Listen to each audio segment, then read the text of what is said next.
తిరుమల లడ్డు వివాదం ఏదైతే నడుస్తా ఉందో దీని మీద మీ అభిప్రాయం ఏంటి? ఇది ఎంతవరకు కరెక్ట్ అనుకుంటున్నారు? ఇది ఎప్పటి వరకు క్లియర్ అవుతుంది? ముందుగా ఇప్పుడు ఏ వివాదం అయితే జరుగుతూ ఉందో రాష్ట్ర వ్యాప్తంగా అట్టుడిగిపోతూ ఉందో, తిరుమల తిరుపతి దేవస్థానం అనేది కొన్ని కోట్ల మంది ప్రజల మనోభావాలకు సంబంధించింది, భక్తికి సంబంధించిన విషయం. అయితే ఎంతోమంది నమ్మకాలని ఈరోజు వమ్ము చేసే విధంగా, వాళ్ళ మనస్తాపానికి గురయ్యే విధంగా ఈరోజు తిరుమల లడ్డు అనేది కల్తీ జరగడం అనేది నిజంగా యావత్ భారతదేశాన్నే కాకుండా ప్రపంచవ్యాప్తంగా ఒక షాక్ లాగా అంటే ఇప్పుడు మన భారతదేశం నుంచి యావత్ ప్రపంచంలో మన వాళ్ళు ఉన్నారు. అక్కడి నుంచి కూడా ఈరోజు మీరు అడిగినట్టుగానే ఎన్నో రకాలైన క్వశ్చన్స్, ఏంటిది, ఏం జరుగుతుంది అనే ఒక ప్రశ్న ఉత్పన్నమైన పరిస్థితి ఏర్పడింది.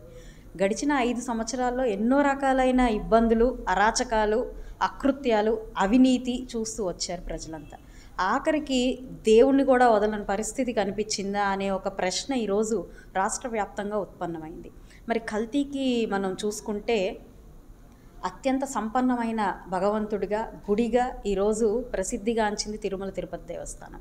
అలాంటి గుడిలో కేవలం 1000 రూపాయల లీటరు నెయ్యి విలువ చేసే నెయ్యిలో కక్కుర్తిపడి 300 రూపాయలకే దొరుకుతుందని కాంట్రాక్టర్లని మార్చేసి, ఈరోజు సప్లైదారులని మార్చేసి నెయ్యి అనేది ఇతరత్ర కంపెనీల దగ్గర నుంచి ప్రొక్యూర్ చేస్తున్న క్రమంలో ఆ నెయ్యిలో ఈరోజు యానిమల్ ఫ్యాట్ని కలిసింది అని చెప్పి మనకి ల్యాబ్కి తీసుకెళ్ళినప్పుడు టెస్టులు వచ్చిన క్రమంలో ఇది నిజంగా ఒక షాక్కి గురి చేసే అంశం అండి.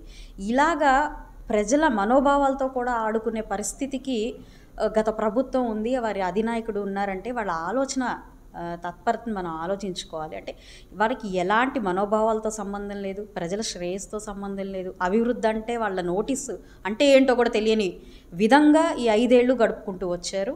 ఈ ఒక్క లడ్డు విషయమే కాదండి, ఈరోజు టికెట్ల విషయంలో కూడా, తిరుమల తిరుపతి దేవస్థానం టికెట్ల విషయంలో కూడా ఆఖరికి చాలా అవినీతులు, అవకతవకలు మనం చూస్తూ వచ్చాము. లడ్డు అంశం మాత్రం ఇది ఎట్టి పరిస్థితుల్లో దీనికి పాల్పడిన ప్రతి ఒక్కరు ఈరోజు దానికి వైవి సుబ్బారెడ్డి కానివ్వండి, జగన్మోహన్ రెడ్డి కానివ్వండి, వీళ్ళందరి మీద చాలా స్ట్రింజెంట్ యాక్షన్ తీసుకోవాలి ప్రభుత్వం. ఎందుకంటే కొన్ని కోట్ల మంది ప్రజల మనోభావాలకు సంబంధించింది, వారి భక్తికి సంబంధించిన అంశం కాబట్టి, వారి నమ్మకాలకు సంబంధించిన అంశం కాబట్టి ఈరోజు రాష్ట్ర వ్యాప్తంగా తగు చర్యలు తీసుకోవాల్సిన అవసరం అయితే ఉంది. ఎమ్మెల్యే జగన్మోహన్ రెడ్డి మాత్రం ఖచ్చితంగా రాజీనామా కూడా చేయాల్సిన పరిస్థితి నెలకొల్తుంది దీనికి మాత్రం సరైన నిర్ణయం తీసుకోకపోతే. కాబట్టి మేమందరం కూడా ఒక హిందువులుగా, ఆ భగవంతుని భక్తులుగా, ప్రజాప్రతినిధులుగా ఈరోజు దీనికి పాల్పడిన ప్రతి ఒక్కరి మీద యాక్షన్ తీసుకోవాలి. దీనికి పాల్పడిన ప్రతి ఒక్కరూ ఎలాంటి పదవుల్లో ఉన్నా రాజీనామా చేయాలి అని చెప్పి మాత్రం డిమాండ్ చేస్తున్నాను.